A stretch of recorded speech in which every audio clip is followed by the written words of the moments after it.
Beberapa waktu lalu, imigrasi melakukan deportasi terhadap warga negara asing yang melakukan pelanggaran. Salah satu tindak pelanggarannya adalah overstay. Kepala Kantor Imigrasi Kelas 1 TPI Mataram, Pungki Handoyo, dalam dialog bersama NTB 1 mengatakan, untuk mencegah terjadinya pelanggaran WNA, imigrasi melakukan kebijakan untuk memperketat visa. Selain itu, ia juga menyoroti persoalan warga negara Indonesia yang memilih pindah ke warga negaraan, di mana ia mengatakan kemungkinan hal itu sangat kecil terjadi di NTB. Terkait dengan deportasi, kita bahas lanjut untuk deportasi WNA ya. Apalagi kan baru-baru ini juga banyak nih isunya Pak ya. Apalagi kemarin juga ada press release-nya ya mengenai adanya deportasi gitu WNA. Nah itu biasanya faktornya apa Pak ya? Ya, untuk saat ini tentunya dari Direktorat Jenderal Imigrasi melalui Kantor Wilayah Kementerian Hukum dan Hak Asasi Manusia Nusa Tenggara Barat, Bapak Kepala Kantor Wilayah Bapak Romi Yudianto melalui Kepala Divisi Bapak Yanweli Guna, kami mengadakan peningkatan terkait dengan pengawasan keberadaan dan kegiatan orang asing di wilayah kerja Kantor Imigrasi Kelas 1 TP Mataram. Sampai saat ini kami telah melakukan tindakan deportasi sebanyak 15 orang, di mana mereka terdiri dari warga negara Prancis, Jerman, Inggris, Australia dan Turki. Dan pelanggaran-pelanggaran tersebut mereka salah satunya adalah melebihi batas waktu izin tinggal. Nah, kemudian juga ada yang mengganggu ketertiban umum dan juga ada yang melakukan penyalahgunaan izin tinggal. Ya. Nah, apakah ini didapatkan per bulan ini ataukah memang ada sebelumnya juga Pak? Sejak Januari tahun 2023 sampai saat ini ya.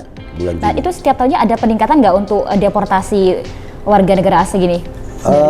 Dari tahun kemarin saat ini ya sudah mencapai 15 ya. Nanti sampai akhir tahun ya kita lihat mungkin sepertinya kayak ada peningkatan di akhir tahun dibandingkan dengan tahun sebelumnya.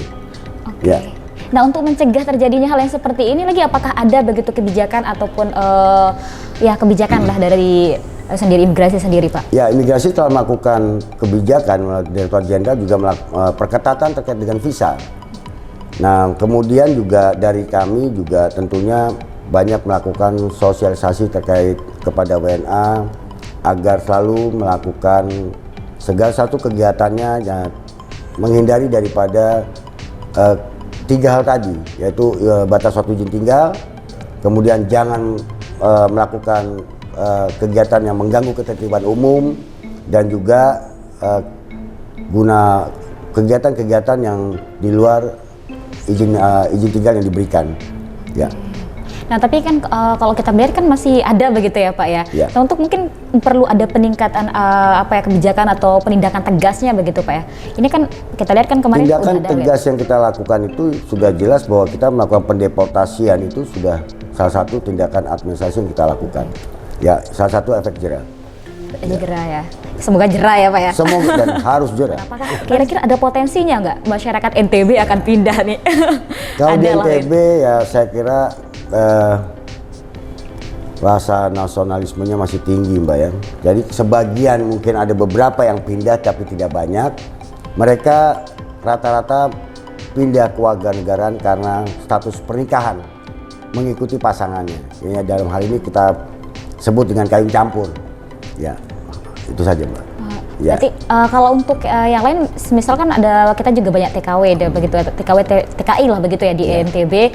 Nah itu apakah ada juga ya seperti itu untuk mertap lah untuk begitu? TKI yang bekerja di Malaysia mungkin juga kategorinya mereka pindah ke warga negara karena mereka mengikuti pasangannya, seperti itu.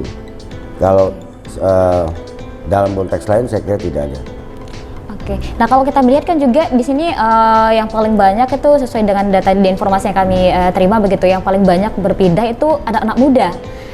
Anak-anak muda. Nah, itu apakah untuk NTB NTB? Anak muda NTB kalau sepanjang kita melihat ya, seperti banyak warga negara penduduk NTB yang sekolah seperti melanjutkan sekolah keagamannya S1-nya atau S2-nya ke mereka kebanyakan kan ke ini ya, ke mana